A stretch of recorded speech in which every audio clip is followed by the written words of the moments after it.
4. 4.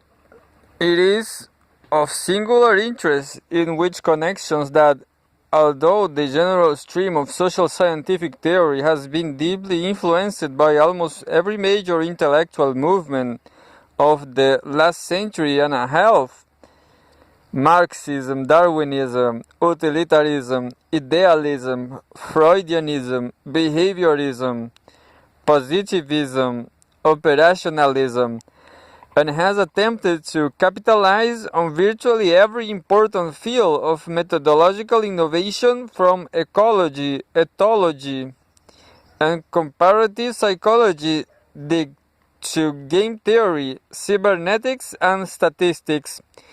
It has, with very few exceptions, been virtually untouched by one of the most important trends in recent thought, the effort to construct an independent science of what Kenneth Burke has called symbolic action.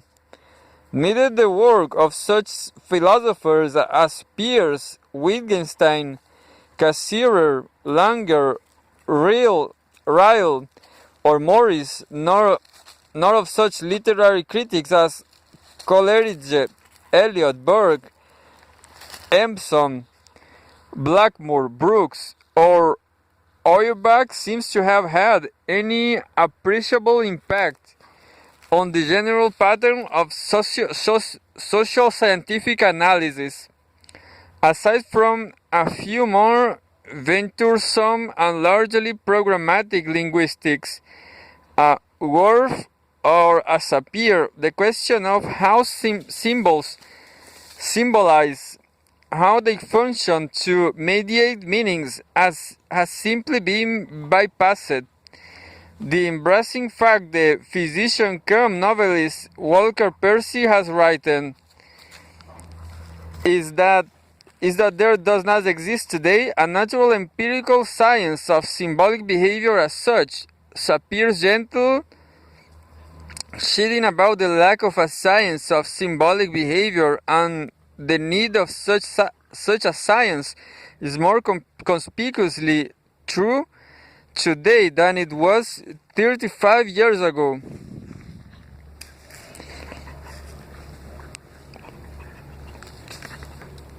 It is the absence of such a theory, and in particular the absence of any analytical framework within which to deal with figurative language, that have reduced sociologists to viewing ideologies as elaborate cries of pain, with no notion of how metaphor, analogy, irony, ambiguity, poem, paradox, hyperbole, rhythm, and all the other elements of what we lamely call style operate, even in a majority of cases, with no recognition that these devices are of any importance in casting personal attitudes into public form.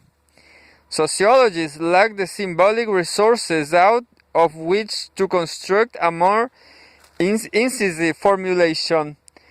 At the same time that the arts have been establishing the cognitive power of distortion, and philosophy has been undermining the adequacy of an emotivist theory of meaning, social scientists have been rejecting the first and embracing the second. It is not therefore surprising that they evade the problem of constructing the import of ideological assertions by simply failing to recognize it as a problem. In order to make explicit what I mean, let me take an example that I hope so thoroughly trivial in itself as both to still any suspicions that I have had in concern with the substance of the political issue involved, and more important, to bring home the point that concepts developed for the analysis of the more elevated aspects of culture, poetry for example, are applicable to the more lowly lowly ones without in any way blurring the enormous qualitative distinctions between the two. In discussing the cognitive inadequacies by which ideology is defined for them, Sutton et al. Uses an example of the ideology's tendency to oversimplify the denomination by organized labor of the Taft-Hartley Act as a slave labor law.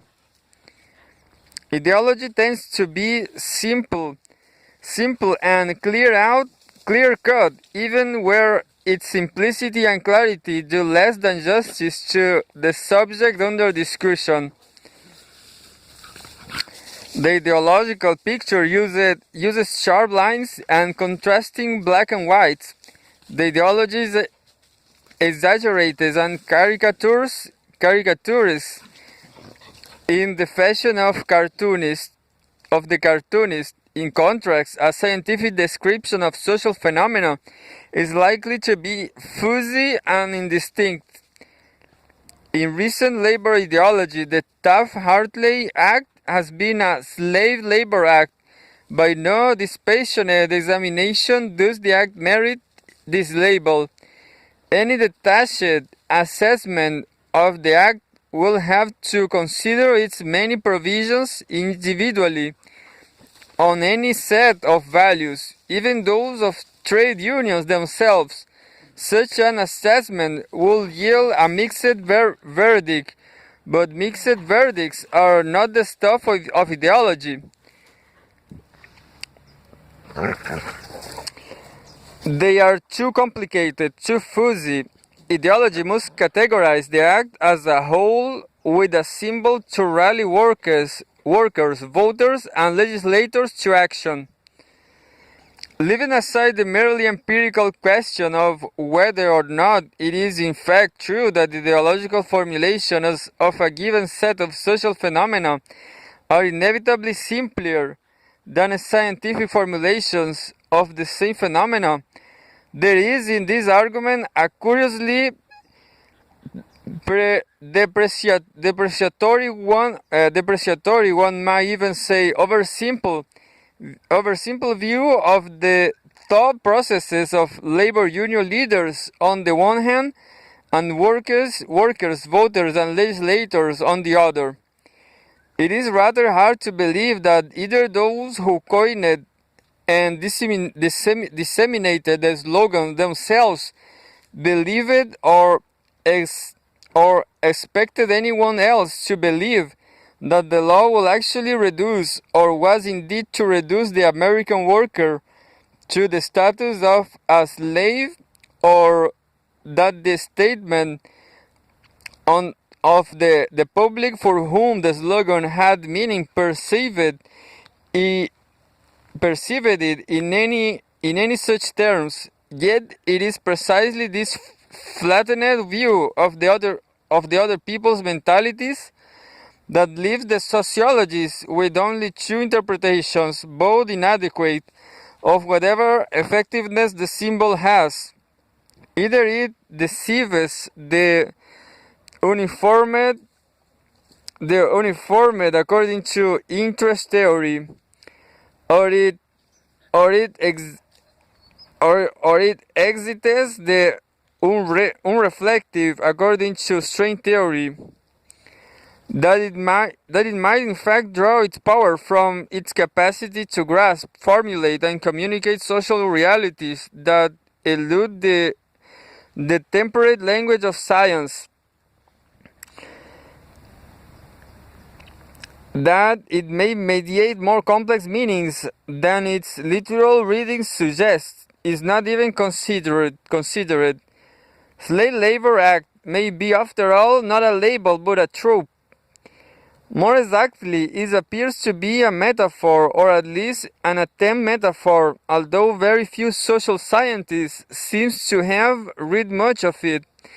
The literature on metaphor, the power whereby language, even with a small vocabulary, managed to embrace a multi-million things, is vast and by now reasonable agreement.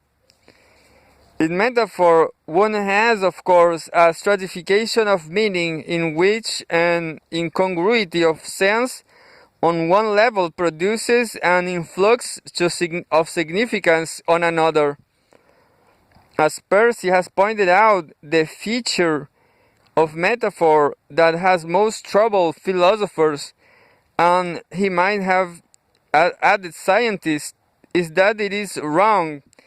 It asserts of one thing that is something else, and worse yet, it tends to be most effective when most wrong. The power of a metaphor derives precisely from the interplay between the discordant meanings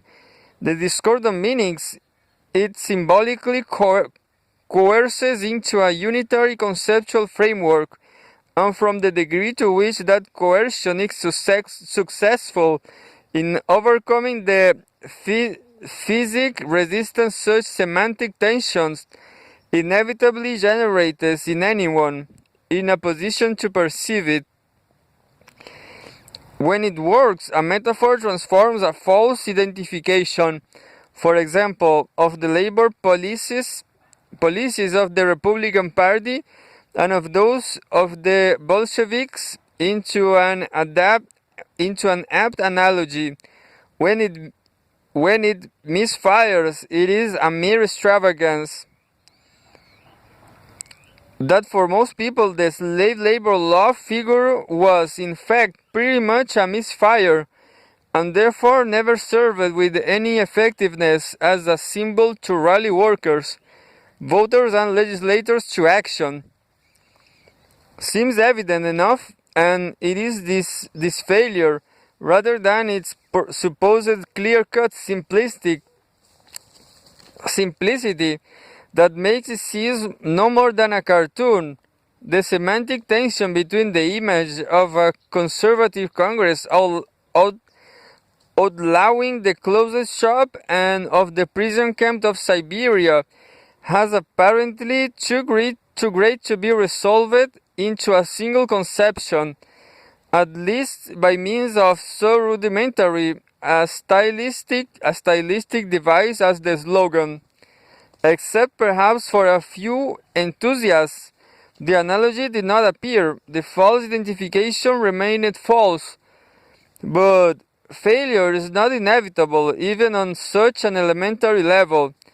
Although a most unmixed verdict, Sherman's war is hell, is no social science proposition. Even Sutton and his associates would probably not regard it as either an exaggeration or a caricature. More important, however, than any assessment of the adequacy of the two troops as such is the fact that as the meaning they attempt to spar against one another are after all socially rooted, the success or failure of the attempt is relatively not only to the power of the stylistic mechanism employed, but also to precisely those sorts of factors upon which strange theory concentrates its attention. The tensions of the Cold War, the fears of a labor movement only recently emerged from a bitter struggle for existence, and the threatened eclipse of a New Deal liberalism after 2 decades of dominance set the socio-psychological stage both for the appearance of the slave labor figure, and when it proves unable to work them into a cogent analogy for its miscarriage. The militaries of 1934, Japan, who opened their pamphlet of basic theory of national defense and suggestion for its strengthening with the resounding familiar metaphor, war is the father of creation and the mother of culture, would no doubt have found Sherman's maxim as unconvincing as he would have found theirs. They were energetically preparing for an imperialist war in an ancient nation seeking its footing in the modern world. He was warily pursuing a civil war in an unrealized nation torn by domestic hatreds. It is thus not true that that varies with social, psychological, and cultural context, but the symbols we construct in our unequally effective attempts to grasp it. War is hell and not the mother of culture, as the Japanese eventually discovered, although no doubt they express the fact in a greater idiom, in a grander idiom. The sociology of knowledge ought to be called the sociology of meaning, for what is socially determined is not the nature of conception, but the vehicle of conception. In a community that drinks its coffee black, uncle remarks to praise a girl with "you are the cream in my coffee" will give entirely the wrong impression, and if omnivorousness were regarded as a more significant characteristic of beers than their clumsy roughness, to call a man an old beer might mean not that he was crude, but that he had Catholic tastes. Or to take an example from Burke, since in Japan people smile on mentioning the death of a close friend, the semantic equivalent behaviorally as well as verbally in American English is not he smiled, but his face fell. For with such a rendering, we are translating the accept social usage of Japan into the corresponding accept social usage of the West, and closer to ideological realm. Sapir has pointed out that the chairmanship of a committee has the figurative force we give it only because we hold that administrative functions somehow stamp a person as superior to those who are being directed. Should people come to feel that administrative functions are little more than symbolic automatisms, the chairmanship of a committee will be recognized as little more than a petrified symbol, and the particular value that is now felt to inherit in it will tend to disappear. The case is not different for slave labor law. If forced labor camps come, for whatever reason, to play a less prominent role in the American image of the Soviet Union, it will not be the symbol's veracity that has dissolved it, but its very meaning, its capacity to be either true or false. One must simply frame the argument that the Taft-Hartley Act is a moral treat to organized labor in some other way. In short, between the ideological figure like Slave Labor Act and the social realities of American life, in the minds of which it appears, there exists subtlety of interplay which concepts is like distortion, selectivity, or oversimplification are simply incompetent to formulate. Not only is the semantic structure of the figure a good deal more complex than it appears on surface, but an analysis of that structure forces one into tracing a multiplicity of referential connections between it and social reality, so that the final picture is one of a configuration of dissimilar meanings out of whose interworking both the expressive power and rhetorical force of the final symbols derive. This interworking is itself a social process, an occurrence not in the head but in that public world where people talk together, name things, make assertions, and to a degree understand each other. The study of symbolic action is no less a sociological discipline than the study of small groups, bureaucracies, or the changing role of the American woman. It is only a good deal less developed.